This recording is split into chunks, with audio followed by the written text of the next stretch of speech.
¿Qué se necesita para nacer de nuevo? Por Paul C. Young.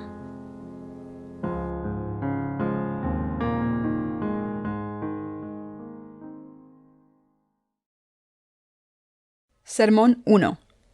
¿Quién adora en espíritu y verdad? Juan capítulo 4, versículos 1 al 24. Cuando pues el Señor entendió que los fariseos habían oído decir: Jesús hace y bautiza más discípulos que Juan, aunque Jesús no bautizaba, sino sus discípulos, salió de Judea y se fue otra vez a Galilea, y le era necesario pasar por Samaria. Vino pues a una ciudad de Samaria llamada Sicar, junto a la heredad que Jacob dio a su hijo José, y estaba allí el pozo de Jacob. Entonces Jesús, cansado del camino, se sentó así junto al pozo. Era como la hora sexta. Vino una mujer de Samaria a sacar agua, y Jesús le dijo: «Dame de beber», pues sus discípulos habían ido a la ciudad a comprar de comer. La mujer samaritana le dijo: «¿Cómo tú, siendo judío, me pides a mí de beber, que soy mujer samaritana?», porque judíos y samaritanos no se trataban entre sí. Respondió Jesús y le dijo: «Si conocieras el don de Dios, y quién es el que te dice: dame de beber, tú le pedirías, y él te daría agua viva». La mujer le dijo: «Señor, no tienes con qué sacarla, y el pozo es hondo. ¿De dónde, pues, tienes el agua viva?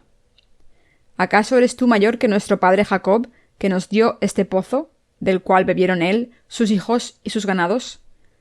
Respondió Jesús y le dijo: «Cualquiera que bebiere de esta agua volverá a tener sed, mas el que bebiere del agua que yo le daré no tendrá sed jamás, sino que el agua que yo le daré será en él una fuente de agua que salte para vida eterna». La mujer le dijo: «Señor, dame esa agua para que no tenga sed, ni venga aquí a sacarla». Jesús le dijo: «Ve, llama a tu marido y ven acá». Respondió la mujer y dijo: «No tengo marido». Jesús le dijo: «Bien has dicho, no tengo marido, porque 5 maridos has tenido, y el que ahora tienes no es tu marido. Esto has dicho con verdad». Le dijo la mujer: «Señor, me parece que tú eres profeta.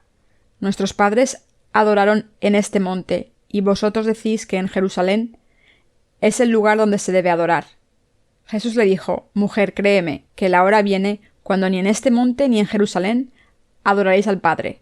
Vosotros adoráis lo que no sabéis, nosotros adoramos lo que sabemos, porque la salvación viene de los judíos. Mas la hora viene, y ahora es, cuando los verdaderos adoradores adorarán al Padre en espíritu y verdad, porque también el Padre tales adoradores busca que le adoren. Dios es espíritu, y todos los que le adoran, en espíritu y en verdad, es necesario que adoren». ¿Qué significa tener fe para adorar a Dios en espíritu y verdad? Hoy me gustaría explicarles lo que significa esto. El Señor dijo: «Dios es espíritu, y los que le adoran en espíritu y en verdad es necesario que adoren». Juan 4:24. Esto significa que debemos ser movidos por el Espíritu Santo cuando adoramos a Dios, es decir, ser movidos por Dios mismo. ¿Qué tipo de fe se necesita para adorar a Dios en espíritu y verdad? Es el tipo de fe que nos pide que adoremos a Dios al creer que el Señor cargó con todos nuestros pecados al ser bautizado por Juan el Bautista en el río Jordán, y que también cargó con la condena de todos esos pecados. En otras palabras, adoramos a Dios en espíritu y verdad gracias al don del Espíritu Santo, que hemos recibido de Dios al aceptar la remisión de los pecados en nuestros corazones por fe. Como creemos en el Evangelio del agua y el Espíritu, estamos obligados a confesar nuestra fe y decir: «Dios es mi Señor y mi Dios». El Señor dijo: «Dios es espíritu, y los que le adoran en espíritu y en verdad es necesario que adoren». Juan 4:24. Esto significa que debemos lavar nuestros pecados al creer en el Evangelio del agua y el Espíritu y adorar a Dios espiritualmente. En otras palabras, el Señor nos está diciendo que adoremos a Dios a través de nuestra fe en el Evangelio del agua y el Espíritu. Leamos Mateo capítulo 3, versículos 13 al 17, para entender cómo podemos adorar a Dios de esta manera. Este pasaje describe qué ocurrió cuando Jesús fue bautizado. Voy a leerlo. Entonces Jesús vino de Galilea a Juan al Jordán, para ser bautizado por él. Mas Juan se le oponía diciendo: yo necesito ser bautizado por ti, ¿y tú vienes a mí? Pero Jesús le respondió, deja ahora, porque así conviene que cumplamos toda justicia. Entonces le dejó. Y Jesús, después que fue bautizado, subió luego del agua. Y he aquí que los cielos le fueron abiertos, y vio al Espíritu de Dios que descendía como paloma, y venía sobre él. Y hubo una voz de los cielos que decía, Este es mi Hijo amado, en quien tengo complacencia. Aquí vemos que Jesús fue al río Jordán. Antes de esto, Juan el Bautista había estado predicando y gritando al pueblo de Israel, Arrepentíos, raza de víboras, volved a Dios, el día de su juicio está cerca, y el hacha está puesta en la raíz de los árboles. Quien no vuelva a Dios de todo corazón, será cortado y arrojado al fuego. Así que arrepentíos de corazón, volved a Dios. Jesús fue a Juan el Bautista y le pidió que le bautizase, pero Juan el Bautista se negó al principio diciendo, ¿Cómo me pides que te bautice yo a ti, cuando yo soy quien necesita ser bautizado por ti? Para Juan esto era inconcebible. Los dos significados del bautismo administrado por Juan el Bautista. Hay dos tipos de bautismo que Juan el Bautista administró. El primero es el bautismo del arrepentimiento, por el que llamó a todo el mundo a volver a Dios. Y el segundo es el bautismo de Jesús, a través de que el Señor cargó con los pecados del mundo para siempre. Este es el bautismo a través del que Juan el Bautista pasó todos los pecados del mundo a Jesús de una vez por todas. Al principio, Juan el Bautista se negó a bautizar a Jesús diciéndole, Yo necesito ser bautizado por ti, ¿pero tú vienes a mí?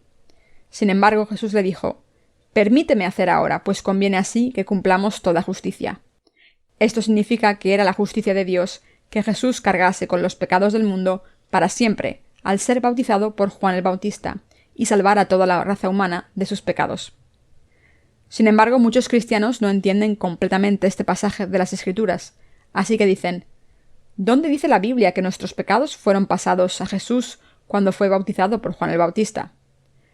Debemos examinar aquí si todos los pecados del mundo fueron pasados a Jesús para siempre cuando fue bautizado por Juan el Bautista. Esto es lo que Jesús mismo dice en Mateo 3, 13 al 15. Y si esto es lo que Jesús está diciendo, solo puede significar que todos los pecados del mundo fueron pasados a su cuerpo cuando fue bautizado por Juan el Bautista. Pero muchas personas, a pesar de esta verdad, todavía preguntan ¿dónde está la prueba? Puedo asegurarles de que la prueba se encuentra en el capítulo 3 de Mateo, donde se dice que los pecados del mundo fueron pasados a Jesucristo de una vez por todas, a través de Juan el Bautista, si estudian la palabra de las Escrituras correctamente. Los escépticos no tienen ninguna prueba de lo contrario. Quiero pasar unos minutos para verificar, una vez más, que Jesús cargó con los pecados del mundo a través del bautismo que recibió de Juan el Bautista. Les pido que consideren esto objetivamente una vez más. Esto es lo que Jesús le dijo a Juan el Bautista justo antes de ser bautizado. Permíteme hacer ahora, pues conviene así que cumplamos toda justicia. La palabra así aquí se refiere al acto del bautismo que Juan el Bautista le dio a Jesús. Es decir, Jesús dijo que era correcto que él cargase con los pecados de este mundo al ser bautizado por Juan el Bautista. Toda justicia aquí significa que Jesús nos dejaría sin pecados al cargar con todos los pecados cometidos por nosotros en este mundo. En otras palabras, la justicia de Dios consiste en dejar a todo el mundo sin pecados. Es absolutamente incorrecto intentar establecer nuestra propia justicia de la carne y así levantarnos contra la justicia de Dios. La cara usada de un trapo siempre está sucia, mientras que la cara no usada está limpia. Pero la justicia de la humanidad está más sucia que este trapo. Sin embargo, la gente se engaña pensando que solo por haber hecho unas cosas buenas, su conciencia está limpia. Sin embargo, de la misma manera en que nunca se lavarían la cara con un trapo, por muy limpio que parezca, no pueden entrar en el reino de los cielos al confiar en su justicia humana. Así que, como la justicia de la humanidad es como un trapo, los seres humanos no pueden estar sin pecados a los ojos de Dios por muchas buenas obras que hagan. Como hemos nacido como descendientes de Adán, no podemos convertirnos en hijos de Dios por nuestra cuenta. Esto se debe a que por muchas buenas obras que hagan los seres humanos, todos nacen con pecado por naturaleza. Al contrario que la justicia de la humanidad, la justicia de Dios es perfecta. La justicia de Dios es esta: como los seres humanos son incapaces de vivir según la ley de Dios, Jesús mismo ha eliminado todos los pecados cometidos por todo el mundo al cargar con ellos a través del bautismo que recibió de Juan el Bautista y recibió el castigo de la crucifixión. Esta es la justicia de Dios. Cuando Jesús estaba a punto de ser bautizado por Juan el Bautista, le dijo: «Conviene así que cumplamos toda justicia». Mateo 3:14. ¿Cuál es el significado real de este pasaje? Significa que cuando Jesús fue bautizado por Juan el Bautista, cargó para siempre con los pecados que hemos cometido y cometeremos desde el día en que nacimos en este mundo hasta el día en que morimos a través de este bautismo. Quiero explicar esto mejor utilizando el texto original en griego. La frase conviene así en Mateo 3:15 es «utos ipasan dikaioso nain». Cuando Jesús fue bautizado dijo que era para el cumplimiento de toda la justicia de Dios que Juan el Bautista tenía que bautizarle y él tenía que recibir este bautismo. Esto es lo que quiere decir utos ipasan dikaios o nain en el texto original. La palabra utos se traduce como así en español. Significa de esta manera, de la manera más adecuada y de ninguna otra manera. La siguiente palabra, diakoios o nain, significa lo más correcto. Esto no es mi propia interpretación, sino que está escrito en griego, que es uno de los idiomas más claros. Por eso Dios hizo el Nuevo Testamento en griego. El texto original del Nuevo Testamento estaba escrito en griego. El Antiguo Testamento, sin embargo, se escribió en hebreo, un idioma arameo. En español, la palabra amor denota todo tipo de amor, desde el amor de los padres y los hijos hasta el amor romántico que las parejas tienen. Por el contrario, el griego tiene palabras específicas para describir diferentes tipos de amor. Por ejemplo, el amor de Dios se expresa con la palabra ágape. Esta palabra se refiere al amor incondicional de Dios. Su uso es diferente al del amor usual entre seres humanos. La palabra amor se usa de manera global en inglés también. Se utiliza para describir todo tipo de amor, desde el amor de los padres al amor romántico e incluso el amor propio. Pero el griego distingue el amor de Dios con la palabra específica ágape. El amor entre amigos se expresa con filia. El amor romántico entre los miembros del sexo opuesto se denomina como eros. Así que la Biblia, donde dice «pues conviene así que cumplamos toda justicia», es decir, utos, y pasan dikaios o nain, en griego significa que la justicia de Dios había determinado que Jesús cargase con todos los pecados de la humanidad cuando fue bautizado. En otras palabras, Jesús estaba diciendo a Juan el Bautista: «Lo más adecuado y correcto es que me bautices. No hay otra manera para cargar con los pecados de la humanidad para siempre si no es recibiendo el bautismo de ti. Así que debo ser bautizado por ti. Debo llevar la salvación más justa a la humanidad al recibir el bautismo de ti». Cuando Jesús dijo «pues conviene así que cumplamos toda justicia», Mateo 3:15, estaba expresando su deseo de cumplir la justicia de Dios. Cuando Juan el Bautista escuchó a Jesús decir esto, le dejó. Cuando Jesús salió del agua después de ser bautizado, se escuchó la voz de Dios: «Este es mi Hijo amado, en quien tengo mi complacencia». ¿Qué significa esto? Dios Padre estaba diciendo, de la forma más adecuada, al ser bautizado por Juan el Bautista, el representante de la humanidad, mi Hijo ha cargado con todos los pecados de los seres humanos para su salvación perfecta. En otras palabras, Dios estaba diciendo que su Hijo tenía que cargar con los pecados de la humanidad. Y estuvo complacido en su Hijo. Dios no podía haber tenido complacencia en su Hijo si no le hubiese obedecido. Pero como el Hijo había sido bautizado en obediencia a su voluntad, Dios se complació en él. Como Jesucristo cargó con todos los pecados que cometemos con nuestros cuerpos, corazones y debilidades de la forma más adecuada y correcta, tuvo que llevarlos a la cruz y ser condenado por ellos. Antes de morir en la cruz, Jesús oró a Dios Padre: «Padre, por favor, aparta de mí este cáliz, si es posible, pero hágase tu voluntad y no la mía». He cargado con los pecados de la humanidad al ser bautizado, y por eso debemos cargar con todas las maldiciones de la humanidad de mi cuerpo. Tengo mucho miedo, Padre. Si hay alguna manera de librarme, no quiero ser crucificado. ¿No puedo eliminar todos los pecados de la humanidad al llevarme al cielo? ¿Tengo que ser crucificado sin falta? Nuestro Señor agonizó de esta manera. Sin embargo, como dijo la Biblia, «Maldito todo el que es colgado en un madero». Gálatas 3:13. La ley de Dios decía que los seres humanos más malditos y horribles tenían que ser crucificados y sangrar hasta morir. Esa era la ley de Dios para ejecutar a los pecadores más malvados. Así que Dios Padre le dijo a Jesús: «Mi hijo, ¿no has cargado con todos los pecados de la humanidad? ¿No le has dicho a Juan el Bautista que cumplirás toda la justicia al hacer esto? ¿Acaso no fuiste bautizado por Juan el Bautista de esta manera y no cargaste con todos los pecados del mundo?» Una vez cargaste con todos los pecados del mundo, de la humanidad, todas sus maldiciones descansarán sobre ti. Por tanto, debes cargar con estas maldiciones con tu cuerpo. Nuestro Señor entonces decidió seguir esta voluntad del Padre. Al contrario que nuestro Señor, quien agonizó tanto por esta decisión, sus discípulos le acompañaron y se quedaron dormidos porque estaban cansados. Así que el Señor les dijo: ¿Tan cansados estáis? ¿No os podéis quedar despiertos ni un poco? El espíritu está dispuesto, pero la carne es débil. Volved a dormir y descansar. He cargado con los pecados de la humanidad a través de mi bautismo, y al ser bautizado cumpliré vuestra perfecta salvación. Poco después de decirles esto a los discípulos, nuestro Señor fue arrestado por los soldados romanos por la traición de Judas. Fue juzgado en la corte de Pilato, azotado y despreciado, y cargó con una cruz de madera pesada a sus espaldas. El cuerpo de Jesús estaba lleno de heridas por los 39 azotes que recibió, pero aún así fue obligado a cargar con el instrumento de su propia ejecución, como era costumbre. Sufrió mucho bajo el peso de la cruz. Al ver esto, un hombre llamado Simón de Cirene, movido por su compasión, llevó la cruz por Jesús. La palabra de Jesús. Jesús le dijo a Juan el Bautista: Si no me bautizas, no puedo salvar a la humanidad perfectamente. Por tanto, debo ser bautizado por ti de la manera más adecuada. Entonces fue bautizado por Juan, y Dios Padre dio testimonio de esto.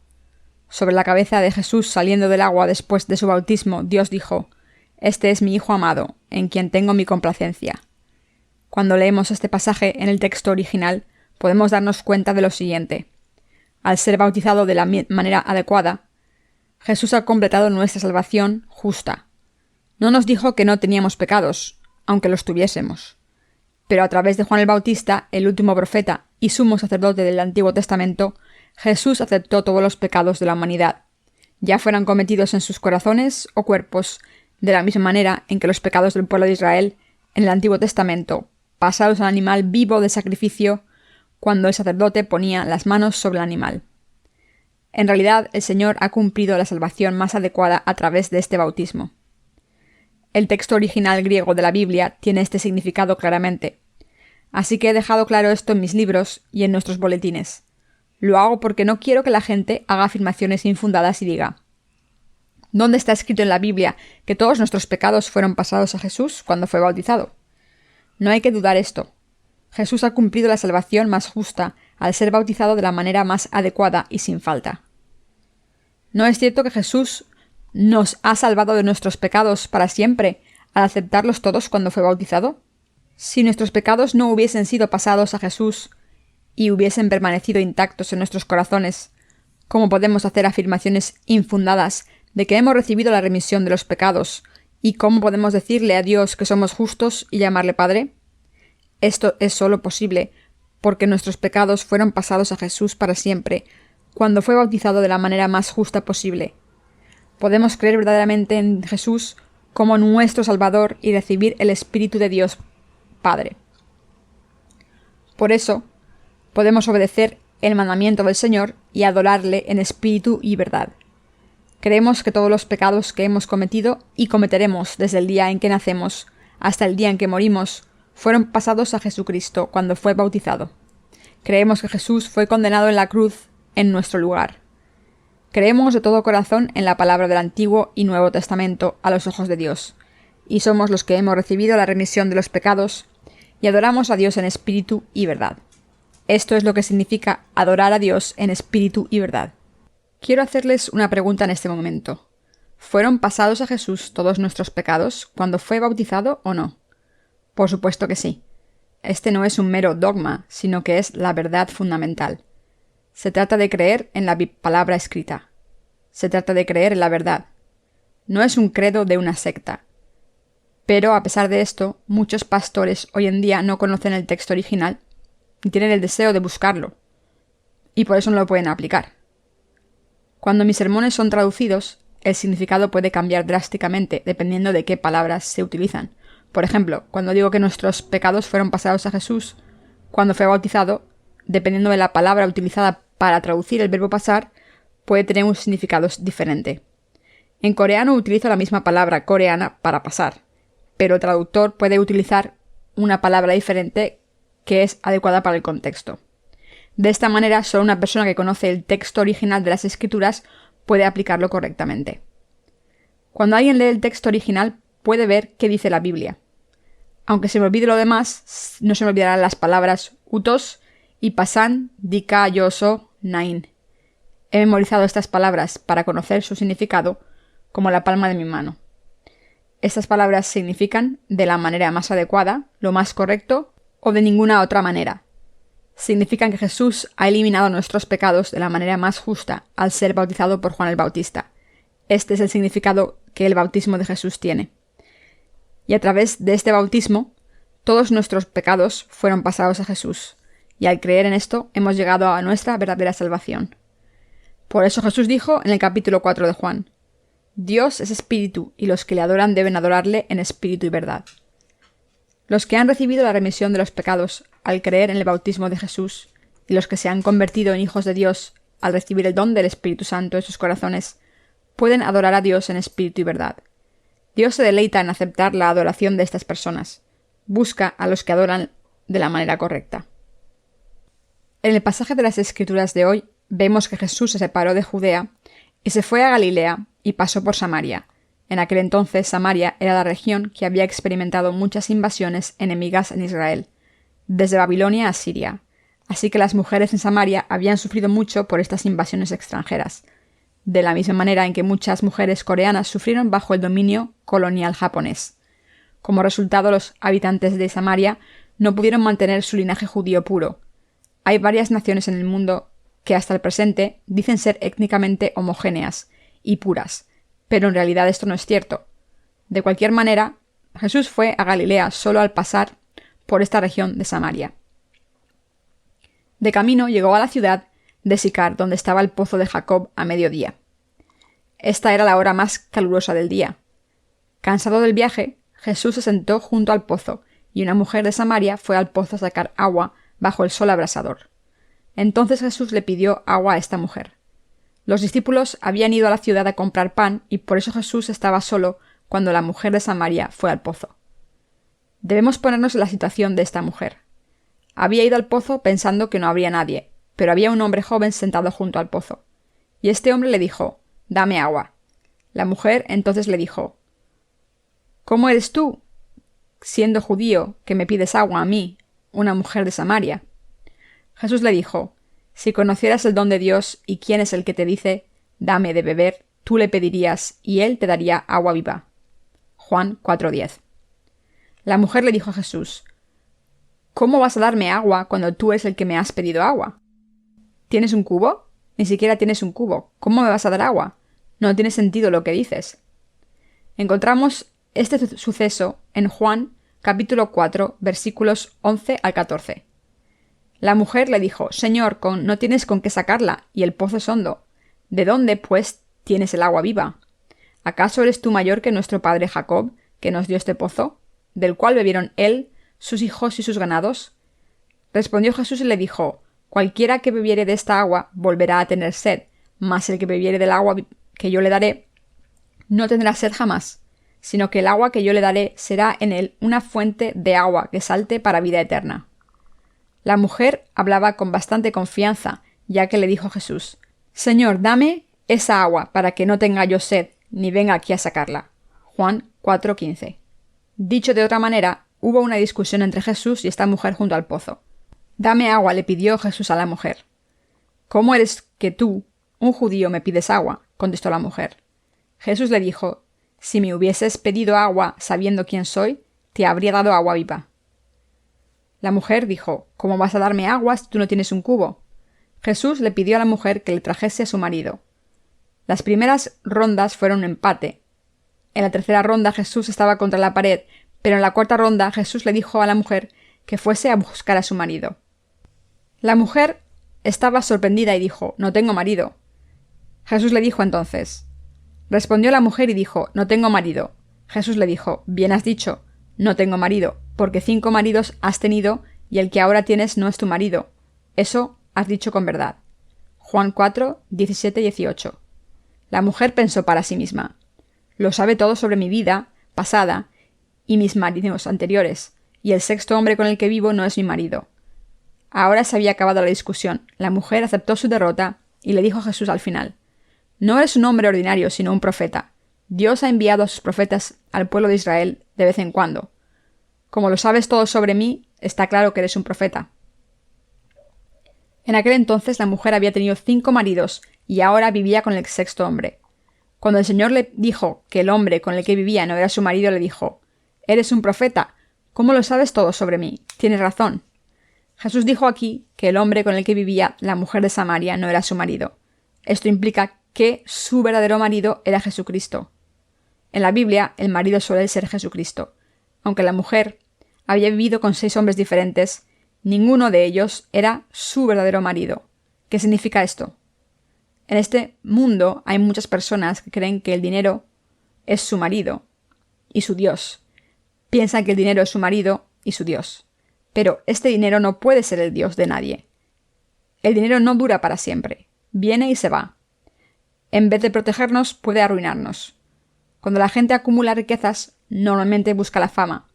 Para estas personas, la fama se convierte en su marido y están dispuestas a arriesgar sus vidas para conseguir la fama que buscan. La búsqueda incorrecta de la fama. Incluso los cristianos buscan la fama por muchas razones inválidas. Por ejemplo, había un teólogo que ni siquiera creía en la divinidad de Jesús. Este teólogo fue a prisión por ser cristiano y al final fue martirizado por Jesús. Pero su razón por el martirio era completamente inválida. Entregó su vida para defender su reputación como teólogo, pensando: «Soy un teólogo. He sido amenazado de muerte por mi fe en Jesús, pero si evito el martirio perderé mi reputación como teólogo. Así que para defender mi honor debo aceptar mi martirio». Los líderes de la Iglesia primitiva, que aprendieron directamente de los 12 apóstoles, los discípulos de Jesús, son los padres de la Iglesia. Algunos de estos padres de la Iglesia, como Origen, negaron la divinidad de Jesús, pero incluso estas personas fueron martirizadas para defender su propia reputación. Estas cosas ocurren todo el tiempo. Durante la Guerra de Corea hubo un hombre llamado Chudal Bae, quien fue ejecutado por los soldados de Corea del Norte por negarse a obedecer sus órdenes. Los soldados de Corea del Norte, después de ocupar la aldea de Bae, tomaron prisioneros o mataron a los propietarios de las tierras, mientras que perdonaron la vida de los arrendatarios. Como agricultor arrendatario, la vida de Bae fue perdonada. Sin embargo, cuando los soldados de Corea del Norte escucharon que Bae no trabajaba los domingos por su fe cristiana, quisieron probarle. Así que un domingo le pidieron a Bae que barriese el patio, pero él se negó diciendo que no podía trabajar en un día santo. Los soldados de Corea del Norte se rieron de su creencia, diciendo que Dios no se iba a enfadar solo porque barriese el patio una vez. También le amenazaron de muerte si no seguía sus órdenes. Aún así, Bae se negó a obedecerles. Los soldados se enojaron con la desobediencia de Bae y lo ataron a un árbol y le dijeron: «Esta es tu última oportunidad. Si barres el patio, podrás vivir otro día, pero si no lo barres, morirás hoy. ¿Qué eliges?». Pero Bae se negó y al final los soldados lo mataron. Después de su muerte, la congregación de su iglesia lo nombró diácono póstumo, alabándole por haber sido martirizado y haber entregado su vida para santificar el domingo. Este joven murió una muerte sin sentido para obtener fama solamente. Después de todo, ¿importa que comamos, echemos una siesta y barramos el patio en domingo? El domingo nos enseña a defender nuestra fe en que el Señor ha eliminado todos nuestros pecados. Nos enseña a creer que Dios ha eliminado todos nuestros pecados y a creer en este Evangelio. La palabra de Dios debería ser siempre interpretada espiritualmente, nunca literalmente. Si guardamos el domingo estrictamente, no podremos ni utilizar la electricidad. Después de todo, el Antiguo Testamento dice que todo el mundo en la casa, siervos y siervas e incluso el ganado debe descansar en el Sabbat. Muchos teólogos coreanos murieron durante la Guerra de Corea para guardar el Sabbat. La iglesia presbiteriana Kosin en Corea tuvo muchos mártires, y antes de ella estaba la Asamblea General de la Iglesia Presbiteriana en Corea. En estas denominaciones, incluso los laicos fueron martirizados por el Sabbat. Así que en Corea, las denominaciones que se enorgullecen de guardar el Sabbat incluyen la Iglesia Adventista del Séptimo Día y la Iglesia Presbiteriana de Jaegun en Corea. Los creyentes de la Iglesia Presbiteriana de Jaegun en Corea no hacían fuego los domingos. Pensaban que era escandaloso que saliese humo de la chimenea los domingos. Pero aún así comían. Utilizaban electrodomésticos eléctricos para cocinar. Lo único que les importaba era que nadie viese humo salir de la chimenea. La iglesia presbiteriana de Koryeopa salía de la iglesia presbiteriana de Yaegun en Corea, recibió su nombre porque afirmaba tener la fe antigua, y de ahí salió otra denominación denominada Iglesia Presbiteriana de Habdongpa, por su llamada a la unidad. Como resultado de este sectarianismo, decenas de diferentes denominaciones presbiterianas fueron creadas, desde Kosin a Korye y Kosin Reformada, Onan Kosin, etc. Así es como aparecieron las diferentes denominaciones presbiterianas. En cualquier caso, cuando vemos de cerca a los seguidores de estas denominaciones, que son famosas por el martirio, podemos ver que murieron por sus propias reputaciones. Estas muertes fueron en vano.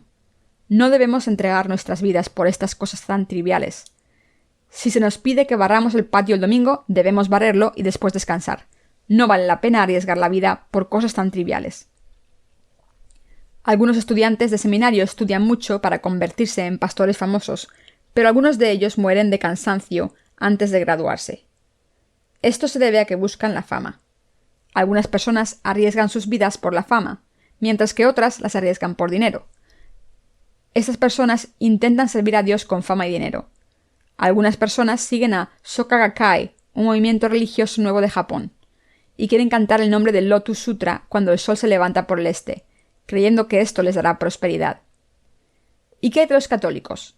Recitan el Ave María todo el tiempo, orando: Dios te salve María, llena eres de gracia, el Señor es contigo. Santa María, Madre de Dios, ruega por nosotros pecadores. Los budistas tienen sus cánticos que repiten constantemente: Namo Amitabha Buddhaya. Eso, queridos hermanos, es la religión del hombre. Sus seguidores practican estas cosas inútiles. De esta manera muchas personas sirven a Dios como una religión. También hay personas que sirven a Dios por placer. La mujer samaritana del pasaje de las Escrituras de hoy tenía 6 maridos y consideró a cada uno de ellos su Dios. Sin embargo, ni el dinero, ni la fama, ni el placer o el poder pueden ser el Dios de nadie. Así que el Señor le dijo: el hombre con el que vives ahora no es tu marido. Y la mujer le contestó: tienes razón, lo sabes todo, tienes toda la razón. Mis queridos hermanos, por mucho que adoremos el dinero, el placer o la fama, nunca pueden ser nuestro verdadero Dios. Solo Jesucristo es el verdadero Salvador y Dios para nosotros. Por eso la mujer samaritana admitió esto cuando Jesús le dijo que el hombre con el que vivía no era su marido, y por eso lo llamó profeta. Entonces le dijo: eres un judío y yo samaritana. Los samaritanos adoran en esta montaña, pero los judíos dicen que Jerusalén es el lugar donde hay que adorar. Para ello es necesario saber un poco de historia. Puede que recuerden al rey Rehoboam y al rey Jeroboam, quienes reinaron sobre Judá e Israel después de Salomón. Rehoboam era el hijo de Salomón. Después de la muerte de Salomón, Israel quedó dividido en 2 reinos, con 10 tribus que se rebelaron contra Rehoboam y establecieron un reino con Jeroboam, que había sido siervo de Salomón. Este reino del norte se llamó Israel y también fue conocido como Samaria. El reino de Rehoboam, por otra parte, solo retuvo la lealtad de las tribus de Judá y Benjamín y fue llamado el reino de Judá. Así es como Israel fue dividido en Judá y Samaria. Después de esto, los samaritanos establecieron el 15º día del 8º mes como día de adoración y adoraron a un becerro de oro en una montaña de Samaria. Por el contrario, el reino de Judá adoró al Señor Dios el 10º día del 7º mes. Por este contexto histórico, la mujer samaritana dijo: ¿acaso no deben adorar en Jerusalén los judíos? ¿Qué contestó Jesús? Pasemos a este suceso en la Biblia. Jesús le dijo: mujer, créeme que la hora viene cuando ni en este monte ni en Jerusalén adoráis al Padre. Vosotros adoráis lo que no sabéis. Nosotros adoramos lo que sabemos, porque la salvación viene de los judíos. Mas la hora viene, y ahora es, cuando los verdaderos adoradores adorarán al Padre en espíritu y en verdad, porque también el Padre tales adoradores busca que le adoren. Dios es espíritu, y los que le adoran en espíritu y verdad es necesario que adoren. Juan 4, 21, 24. ¿Qué significa esto? Significa que Dios está buscando a los que adoran en espíritu y verdad. Dicho de otra manera, a Dios no le importa dónde adoren, ni a qué denominación pertenezcan. Estas cosas no tienen importancia. La mujer samaritana también le preguntó a Jesús: Este pozo nos lo dio Jacob. ¿Eres tú mayor que Jacob? Espiritualmente hablando, eso se refiere a las diferencias entre denominaciones. Estaba diciendo a Jesús: este pozo de Jacob ha existido durante mucho tiempo. ¿Estás diciendo que tu agua es mejor que el agua de este pozo? Jacob, nuestro padre, cavó un pozo tan profundo para que nuestro ganado pudiese beber de él. El agua de este pozo es tan maravillosa. ¿Puedes darnos agua que es mejor que esta? Esto es lo que estaba diciendo la mujer. ¿Qué es lo que implica? Implica que la mujer samaritana le estaba hablando a Jesús desde la perspectiva de su propia secta. ¿Acaso no son así muchos cristianos? Simplemente alardean de sus denominaciones sin saber cómo deben creer en Dios o cómo Jesucristo les ha salvado y no conocen el Evangelio del agua y el Espíritu. Este pozo de Jacob tenía miles de años. Muchos cristianos alardean de la larga historia de sus denominaciones. Los presbiterianos hablan como si su denominación tuviera miles de años. En realidad, la historia del presbiterianismo solo tiene 500 años. Los primeros seminarios fueron creados en el siglo XVIII.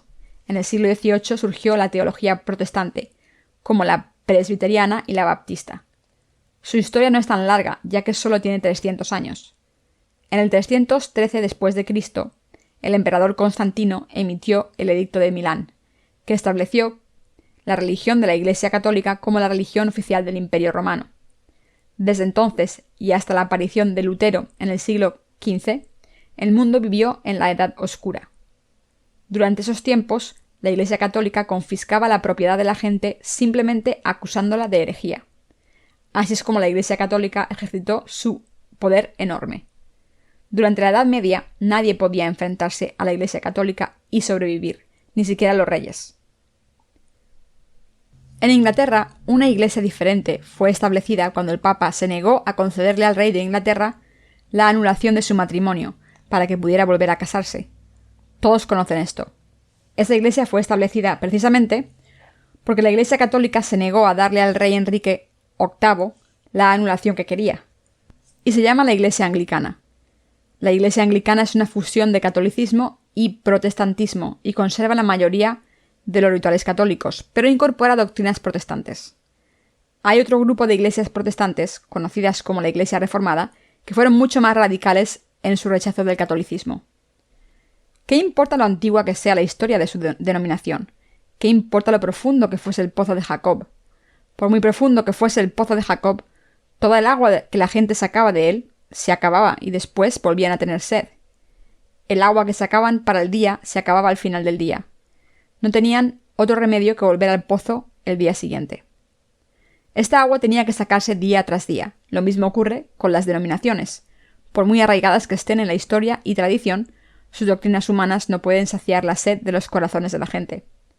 No pueden dar la verdadera agua de vida.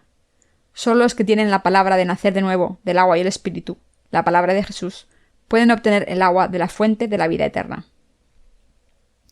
En otras palabras, alcanzamos nuestra salvación, finalmente, y obtenemos el agua eterna solo cuando recibimos la remisión de los pecados al creer de corazón que Jesús cargó con todos nuestros pecados de la manera más adecuada y justa, a través de su bautismo, y que los ha eliminado con su muerte en la cruz. No deben alardear de sus denominaciones. La mujer samaritana en el pasaje de las Escrituras de hoy alardeó de su sectarismo. Pero cuando Jesús le dijo que le daría el agua de la vida eterna y que nunca tendría sed si bebía de esta agua, le pidió que se la diera. Entonces el Señor le dijo que la llevase a su marido. La condición previa de recibir la remisión de los pecados. Para recibir la remisión de los pecados, primero deben darse cuenta de que son pecadores. Y también deben darse cuenta de que lo que han conocido, creído y seguido hasta ahora no era de verdadero Dios. Deben creer que Jesucristo solamente es su Dios y su Salvador. Aunque el Señor quiera darles la remisión de los pecados y la bendición de nacer de nuevo del agua y el Espíritu, no puede hacerlo si no saben si han encontrado a Dios o no. Si han encontrado a Dios, entonces no necesitan encontrar la manera de buscarlo de nuevo. Lo que quiero decir es que los que han recibido la remisión de los pecados una vez no tienen que recibirla de nuevo. La remisión de los pecados solo se recibe una vez. Su efecto dura para siempre. Cuando escuchan la palabra de Dios, se convierte en una fuente que nunca se vacía. Todos los pecados que hemos cometido con nuestra carne fueron pasados a Jesús. ¿Seguimos siendo pecadores o estamos sin pecados? Por supuesto que estamos sin pecados. Todos los pecados que cometen en este mundo fueron pasados a Jesús. Esta es la razón por la que podemos adorar a Dios en la verdadera fe. Los creyentes del Evangelio del agua y el Espíritu podemos adorar a Dios ahora por la verdadera fe. Como Jesús tomó todos nuestros pecados para siempre, a través de su bautismo, no tenemos más pecados. Se ha convertido en nuestro verdadero Salvador. Por tanto, si quieren recibir la verdadera remisión de los pecados de Jesús, primero deben darse cuenta claramente de qué tipo de pecado han heredado de sus padres y de que son pecadores que no pueden evitar pecar todo el tiempo en este mundo. El Señor le dijo a la mujer samaritana: «Trae a tu marido». «No tengo marido», dijo la mujer. «Tienes razón, has tenido 5 maridos y el hombre con el que vives ahora no es tu marido», dijo Jesús. La mujer lo admitió y dijo: «Tienes razón». Mis queridos hermanos, puede que hayan vivido en este mundo confiando en el dinero, la fama, el placer, la religión o en sí mismos. Pero, ¿les han salvado estas cosas? ¿Han eliminado sus pecados con el dinero? ¿Ha eliminado sus pecados el poder? No, por supuesto que no. Ni el dinero, ni la fama, ni el poder, ni la religión, ni ustedes mismos pueden salvarse. Estas cosas no pueden salvarles de sus pecados. Ni el dinero ni la fama les pueden dar la salvación. Deben darse cuenta de que por mucho dinero que ofrezcan a la iglesia o templo, este dinero no puede eliminar sus pecados, aunque donen todas estas posesiones que tienen. El dinero no puede ser su Dios. El dinero no puede ser su Salvador. Pero a pesar de esto, muchas personas piensan que el dinero es todo lo que necesitan.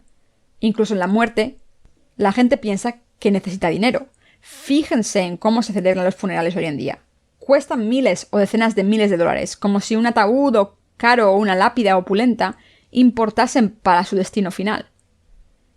El que vayan al cielo o al infierno no tiene nada que ver con el dinero. No tiene nada que ver con sus posesiones materiales. No tiene nada que ver con su placer ni con su fama. No tiene nada que ver con ustedes tampoco. Solo pueden ir al cielo si creen en Jesús, en su bautismo y su cruz. Por mucho poder que tengan, no pueden entrar en el reino de los cielos con su propio poder. Cuando el presidente Park Chung-hee murió, representantes de varias religiones, incluyendo el budismo, protestantismo y catolicismo, fueron al funeral y se turnaron para orar por él. Esto se hizo para que por lo menos una de las deidades recibiese a Park en la otra vida. Sin embargo, cierto pastor dio un sermón que decía: «Cosecharás lo que siembres». Muchos coreanos le aplaudieron por decir esto. El presidente Park fue un dictador y mató a mucha gente durante su dictadura. Así que la gente decía: «Park ha matado a mucha gente, es justo que él también sea ejecutado». En vez de ser un día de consuelo, se convirtió en un día de condena. Entonces, un sacerdote católico encendió incienso y oró: «Santos, oremos por esta alma. Santo Padre, intercede por esta alma». Cuando estuve hospitalizado vi muchos rituales iguales. Se conoce como el último sacramento, en el que un sacerdote recita largas oraciones por el alma que se ha ido. Vi esto demasiadas veces y me cansé de verlo. ¿Qué tipo de oraciones son estas? Piden a los santos que están en el cielo que oren a Dios Padre por el alma de la persona que está muriendo, para que sea librada del infierno. De eso se trata la religión. Pero por muchas oraciones fervientes que se ofrezcan, ¿puede esta religión salvar a alguien? ¿Nos salva el dinero? ¿Nos salva la fama? ¿Nos salva el poder? ¿Nos salvamos a nosotros mismos? No, nada de esto puede salvarnos, pero muchas personas piensan que pueden alcanzar la salvación al confiar en sus propios medios. En realidad, estas creencias dan risa. Está escrito en Juan capítulo 4, versículos 18 y 19. Jesús le dijo: «Ve, llama a tu marido y ven acá». Respondió la mujer y dijo: «No tengo marido». Jesús le dijo: «Bien has dicho, no tengo marido, porque 5 maridos has tenido, y el que ahora tienes no es tu marido. Esto has dicho con verdad». Le dijo la mujer: «Señor, me parece que tú eres profeta». Mis queridos hermanos, desde el día en que nacimos estábamos destinados a morir. Todos estábamos destinados a ir al infierno. ¿Qué dijo David en Salmos? Leamos Salmos capítulo 51, versículo 5, y veamos qué dijo. «He aquí, en maldad he sido formado, y en pecado me concibió mi madre». ¿Qué significa esto? David dijo aquí que nació en iniquidad y que su madre lo concibió en pecado. Esto significa que los seres humanos heredan los pecados de sus padres desde el día en que nacen, y que nacen en este mundo con los pecados de sus antecesores de la fe en sus corazones. Así que esto se conoce como el pecado original. Esto se refiere al pecado con el que nace todo el mundo como descendiente de Adán. Como todos los seres humanos nacen con este pecado original sin excepción, cometen los 12 tipos de pecados en sus vidas constantemente. Este pecado florece durante las 4 estaciones y los 12 meses del año, desde el asesinato hasta la codicia, hurto, adulterio e insensatez. Por mucho que la gente intente decidir no cometer más pecados el año que viene, acaba pecando de nuevo. De la misma manera en que hay 12 meses en un año, cometemos 12 tipos de pecados durante el año, y lo hacemos de nuevo el año siguiente. Está en nuestra naturaleza humana cometer pecados hasta que morimos. David creyó en Dios ardientemente. ¿Cómo de fuerte era su fe? Era tan fuerte que admitió su verdadero ser a Dios y confesó que nació en iniquidad y fue concebido en pecado. Esta es la confesión de fe de Dios, para que seas reconocido justo en tu palabra y tenido por puro en tu juicio. Salmos 51:4. Dicho de otra manera, David hizo esta confesión de fe. Señor, creo que tu juicio es correcto. Si dices que has borrado mis pecados, entonces lo has hecho. Si dices que no has borrado mis pecados, no lo has hecho. Como nací con esos pecados, no puedo evitar cometerlos. Tu juicio es completamente correcto. Creo en ti completamente. Mis queridos hermanos, si quieren recibir la remisión de los pecados, deben creer en la palabra de Dios completamente. Si no creen, insistirán en seguir sus propios pensamientos erróneos. El general Naamán fue sanado de su lepra gracias al Señor. ¿Pero qué pensó al principio cuando se le dijo que tenía que bañarse en el río Jordán? Pensó, el Señor me dijo que me lavase en el río Jordán, pero estoy seguro de que los ríos de mi país son mejores que el Jordán. Preferiría bañarme en uno de esos ríos que en el río Jordán. Si Dios les dice que se bañen en el río Jordán, entonces deben bañarse en el río Jordán. En otras palabras, deben deshacerse de sus propios pensamientos y creer en la palabra de Dios. El Señor nos ha dicho que recibiésemos las bendiciones de nacer de nuevo del Evangelio del agua y el Espíritu. Jesús cargó con todos nuestros pecados al ser bautizado en el río Jordán. Eliminó todos nuestros pecados con el agua y la sangre al morir en la cruz y nos ha dado el Espíritu Santo como resultado. Gracias a esta obra de Dios, hemos sido bendecidos para nacer de nuevo como criaturas nuevas. Todo lo que tenemos que hacer es creer en esta palabra de Dios tal y como es. ¿Nacimos en este mundo por nuestro propio deseo? No, nacimos en este mundo a pesar de nuestros deseos. También, a pesar de nuestros deseos, nos convertimos en pecadores y en hijos de Dios. Solo tienen que creer en esto para alcanzar su salvación. No hay otra manera de creer. El Señor dijo, y conoceréis la verdad, y la verdad os hará libres. Juan 8:32. Dios Padre está buscando a los que adoran en espíritu y verdad. Dijo claramente que los que le adoran deben adorarle en espíritu y verdad. La bendición que Dios nos da a los que van a por Él por creer en el bautismo de Jesús y su sangre derramada en la cruz, y al creer que el Señor es Salvador, es la bendición de nacer de nuevo del agua y el Espíritu. Estas personas adoran a Dios en espíritu y verdad. Los que adoran a Dios al aceptar la remisión de los pecados a través del agua y el Espíritu que les da Jesús son los que adoran a Dios verdaderamente. Y adorar a Dios con el Espíritu Santo de corazón y con la verdadera fe es la verdadera adoración. Algunos de nosotros adoramos a Dios en verdad, pero muchos no. ¿Y ustedes? ¿Son personas que adoran a Dios en espíritu y verdad? Espero sinceramente que sean adoradores así. Los que no creen que todos los pecados del mundo fueron pasados a Jesús cuando fue bautizado, todavía tienen pecados en sus corazones y no tienen fe. El formato de la adoración es el problema. Pueden adorar a Dios donde ustedes quieran. El Señor dijo, mas la hora viene, y ahora es, cuando los verdaderos adoradores adorarán al Padre en espíritu y en verdad, porque también el Padre, tales adoradores, busca que le adoren. Juan 4:24. ¿Qué importa que adoren a Dios aquí o allí? Si han recibido la remisión de los pecados, no importa dónde adoren. Las denominaciones no valen para nada. Da risa que tantos cristianos alardeen de la historia de sus denominaciones y su tradición, cuando solo tienen 300 años de historia. Al principio, cuando no estaba bien informado, pensaba que estas denominaciones tenían miles de años. Solía pensar, como han pasado 2000 años desde que nació Jesús, estas denominaciones deben tener por lo menos 1000 años. Pero cuando aprendí la verdadera historia me di cuenta de que fue solo en el siglo XVIII cuando empezaron a surgir seminarios.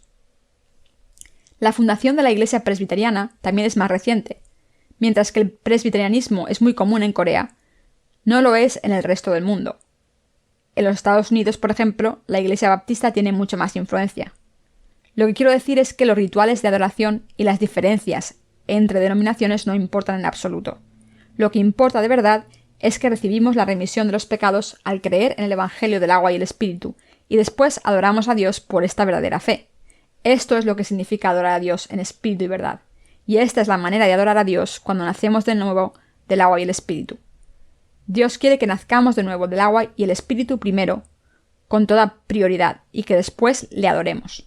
Esta es la adoración que Dios quiere de nosotros. Quiero acabar mi sermón aquí, ya que es bastante tarde y muchos de ustedes están cansados. Estoy seguro de que entienden el mensaje principal del sermón de hoy sin que predique más. Gracias a Jesús podemos adorar a Dios en espíritu y verdad. Le doy gracias a Dios desde el fondo de mi corazón por permitirnos adorarle en espíritu y verdad. Estoy agradecido porque a través de su bautismo Jesús cargó con todos los pecados que cometemos en este mundo con nuestra carne. Estoy muy agradecido porque cargó con todos los pecados que cometemos de corazón. Todos los pecados que hemos cometido por nuestras debilidades fueron pasados a Jesús. Como resultado, no tenemos pecados. Somos justos. Aunque todavía tenemos debilidades, estamos sin pecados. Doy gracias a Dios por convertirnos en personas justas.